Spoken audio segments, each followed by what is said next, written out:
అంబేద్కర్ కోనసీమ జిల్లా అమలాపురంలో ప్రపంచమే మలేరియా దినోత్సవ కార్యక్రమం మలేరియా వ్యతిరేక పోరాటాన్ని మరింత ముందుకు తీసుకువెళ్లాలని పిలుపునిచ్చారు.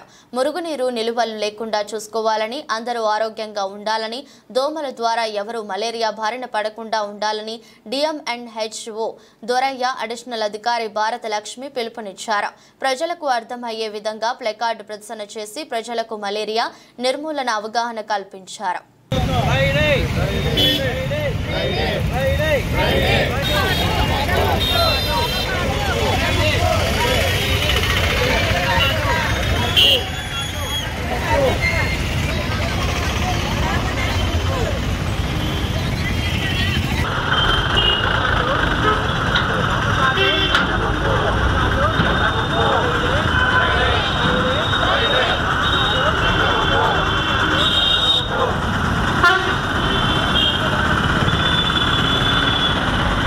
ఈరోజు మరి ప్రపంచ మలేరియా దినోత్సవం జరుపుకుంటున్నాము.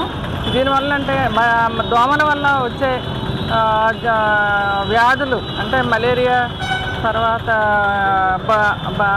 డెంగ్యూ ఫీవరు, తర్వాత బోధకాలు ఇవన్నీ వచ్చే అవకాశం ఉంది. కాబట్టి దోమలు కుట్టకుండా మనం ఏం జాగ్రత్తలు తీసుకోవాలి, దోమల వల్ల వచ్చే నష్టాలు ఏంటి, మనం ఏం జాగ్రత్తలు తీసుకోవాలన్నది ప్రజలందరికీ కూడా అవగాహన కల్పించాలనేసి మరి ఇది మలేరియా దినోత్సవం జరుపుకోవడం జరుగుతుంది. మరి అందరూ కూడా ఇంటి దగ్గర అందరూ కూడా శానిటేషన్ అంతా బాగా ఉండేటట్టు చూసుకోవాలి. వాటర్ స్టాగ్నేషన్ ఉండకూడదు, అలాగే మురుగు కాలువలు అన్నీ కూడా ఉండకూడదు. దోమలు కుట్టకుండా మనం ఇంటికి అన్నిటికి కూడా మెష్ వేయించుకోవాలి. అలాగే దోమతెరలు వాడుకోవాలి. అలాగే మస్కిటో రిపెల్లెంట్స్ కూడా వాడుకోవాలని, అందరూ కూడా దోమలు కుట్టకుండా జాగ్రత్తలు తీసుకోవాలని అందరికీ కూడా కోరుతున్నాము. Thank you.